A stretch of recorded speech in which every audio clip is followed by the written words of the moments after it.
Hello friends, स्वागत है आप सभी का आपके अपने channel excellent study with DK में। दोस्तों, आज की इस वीडियो में हम देखेंगे मैथ के कुछ गजब के फैक्ट्स, यानी मैथ के हम कुछ फैक्ट्स को जानेंगे जो कि बहुत उपयोगी है।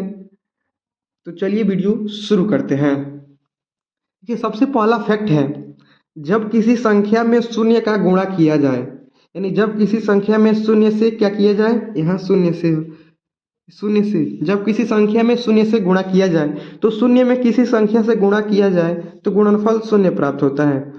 या देखिए, यहाँ जब किसी संख्या में शून्य से गुणा किया जाए या शून्य में किसी संख्या से गुणा किया जाए तो गुणनफल क्या प्राप्त होता है, शून्य, यानी जीरो प्राप्त होता है। यहाँ देखिए, ये मान लीजिए कोई संख्या है, ये क्या है, संख्या है, और किसी संख्या में कितना से गुणा किए हैं, जीरो से गुणा किए हैं, तो गुणनफल क्या प्राप्त होगा, जीरो ही प्राप्त होगा।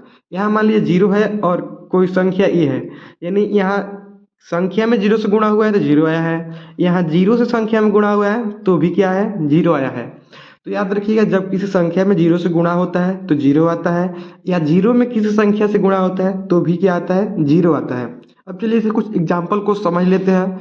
देखिए, यहाँ एग्जाम्पल क्या है, यहाँ संख्या 3 है, 3 में हम लोग गुणा किया है जीरो से, यानी 3 में जीरो से गुणा किए हैं तो गुणनफल कितना होगा, शून्य होगा, जीरो होगा। यहाँ देखिए 7 में हम लोग गुणा किए हैं शून्य से, तो गुणनफल क्या प्राप्त होगा, शून्य ही प्राप्त होगा। यानी किसी भी संख्या में जीरो से गुणा करेंगे तो क्या होता है, गुणनफल शून्य होता है। यहाँ मान लीजिए देखिए जीरो है, जीरो में 2 से गुणा किया है तो क्या गुणनफल होगा, जीरो ही होगा। उसके बाद यहाँ देखिए जीरो में 12 से गुणा किए हैं तो क्या होगा, गुणनफल जीरो। यहाँ नीचे देखिए और कुछ एग्जाम्पल है, देखिए 4 है, 4 में जीरो से गुणा करेंगे तो गुणनफल कितना आ जाएगा, जीरो। इन दोनों में गुणा आपस में करेंगे तो जीरो, और फिर जीरो में 2 से गुणा करेंगे इसमें तो क्या गुणनफल फिर जीरो आ जाएगा।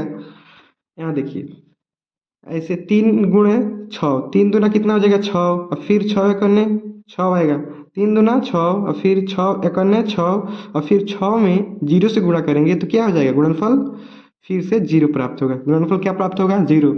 यानी कितना भी संख्या का गुणनफल दिया है, गुणा करने के लिए दिया जाए, अगर उसमें एक जीरो आ जाए, उसमें क्या आ जाए, मान लीजिए इतना गुणा करने के लिए दिया है, उसमें एक जीरो आ जाए तो आपको समझ जाना इसका आंसर क्या होगा, जीरो होगा। यानी कितना भी बड़ा गुणा हो और उसमें एक जीरो आ जाए तो समझ जाना है कि गुणनफल क्या प्राप्त होगा, जीरो ही प्राप्त होगा। अब चलिए नेक्स्ट फैक्ट को जानते हैं। नेक्स्ट फैक्ट है हम लोग का, शून्य में किसी संख्या से भाग दिया जाए तो भागफल शून्य प्राप्त होता है। यानी शून्य में किसी संख्या से भाग दिया जाए, मान लीजिए यहाँ शून्य है, संख्या क्या है, ए है, तो इस यहाँ हम लोग जीरो में ए से भाग दे रहे हैं तो गुणनफल जो भागफल है वो क्या प्राप्त होगा, शून्य ही प्राप्त होगा। जैसे मान लीजिए यहाँ जीरो है और यहाँ 5 है, यानी 5 से हम लोग जीरो में क्या कर रहे हैं, भाग दे रहे हैं, तो गुणनफल क्या प्राप्त होता है, जीरो प्राप्त होता है।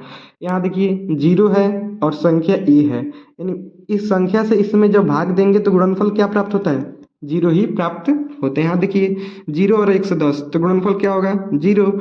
मान लीजिए ऐसे आ जाए 5 भागे जीरो, तो इसका भागफल जो प्राप्त होगा वो क्या होगा, जीरो ही प्राप्त होगा।